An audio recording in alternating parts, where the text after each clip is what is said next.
Joined by UMass Boston's Brendan Eygabroat, Kyle Boudrias, Dylan Fashempour, and Josh Lopez after the Beacons' 10-6 win. Coach, let's start with the offensive impact. You guys gave up a run in the top of the first, which wasn't ideal, and to get one back immediately, how big was that for the confidence before they adding on 5 more in the second? Yeah, I thought Riley put a good swing on the ball to get himself into scoring position, and then to have Kyle come up and actually, no, who knocked him in? No, who knocked in Eddie after he got the – who scored in the first? It was Kyle from first. Oh, that's right, on Eddie's. Okay, so yeah, I think Kyle taking the big walk and then Eddie with the extra base hit was big, and I think we sort of settled in a little bit. Thought we worked some really good at bats the next couple innings, controlling the strike zone, taking what they give us, and we barreled up some baseballs off of a guy who's a very talented pitcher. So we were happy to get that victory. You guys haven't seen a lot of West teams just not going out to the West, but they've obviously had a lot of success here at the College World Series the last couple of years. How big was it kind of to set that tone early? Obviously, with a guy like Peck, struck out the first batter, and I don't think he got another one over the 2 innings. But to come out mentally as strong as you did, forget just what you were able to do on the field. Yeah, I think we had a plan pregame. Anytime you're facing someone who's a first-team All-American with 150 Ks, guys are aware. And I think we knew we tried to get a read right away for what it was. We watched a little video on him last night, tried to have a little bit more of an idea of what pitches he was throwing. And I think, we really controlled the strike zone early, took some walks when we needed to, and then there was some big barrels to get some runs on the board. And I think he had a couple of max effort innings in those first 3, which really ballooned his pitch count, and then they went right to the pen. Turn it over to Kyle. You had that first big at-bat, working that walk.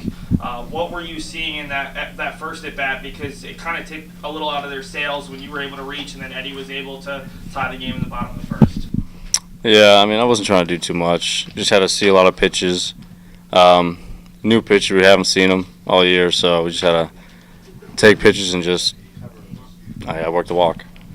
How important was it to have as much success as you did early against a guy who did have those impressive numbers? I don't think anyone really intimidates you, but when you're seeing a guy who's a first-team All-American, to get some of those early successful at-bats and to not allow him to kind of get into a groove. Yeah, I never changed my approach for anyone. So we see ball, hit ball, and I'll quote it for the rest of my life. So, I just had to go out there and do my best, and I gave off a great swing, so it worked. We'll turn it over to Dylan. Chapman's the only California team in this College World Series. Is the first time you've got to pitch against a California team. Was that a little bit of extra emotions adding on to your first College World Series start? A little bit. Mentally, I was just trying to focus on the game itself and pitch my game. So, not too bad.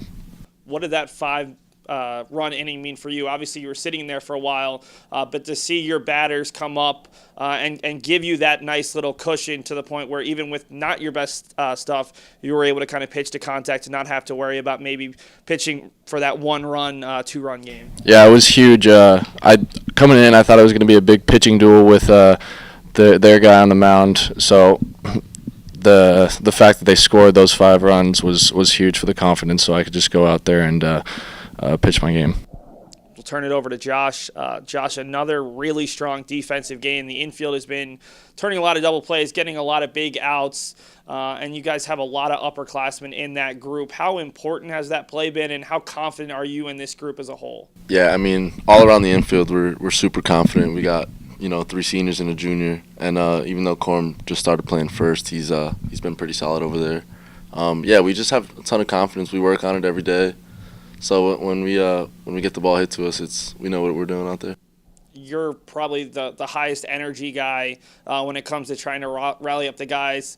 Maybe it seemed like a joke at the beginning, but maybe how did Barry kind of help just keep that energy flowing in the second inning when things were going your way? Yeah, big thing, we always like to keep it loose, so Barry just kind of added to that flair. So, he did bring us 9 runs today, so 10 actually. So, we'll just keep it going, stay loose, and just keep playing our game. And then we'll finish with Coach. obviously you wouldn't have loved to use Bobby today, but Ben Gottesman hasn't pitched. Tyler Arruda's gotten 2 outs. How much confidence do you have needing 1 win in either the next game or in the game after that to get that spot in that best-of-3 championship series? Yeah, I mean, we still got some horses in the stables, so I think we feel good about that. Myself and the coaching staff will talk and figure out who we're going to go with tomorrow at 4:30. But I think either option is a guy with a 1-something ERA, so you got to kind of like that. I think our pitching depth has been a big part of our story here the last month, and it's whoever we choose has gone out and done the job. So hopefully we can continue that tomorrow, and we still have some fresh bullpen arms too. So I think we'll be ready to rock. Thanks so much for your time, guys. Thank you, Seth. Roll Beaks!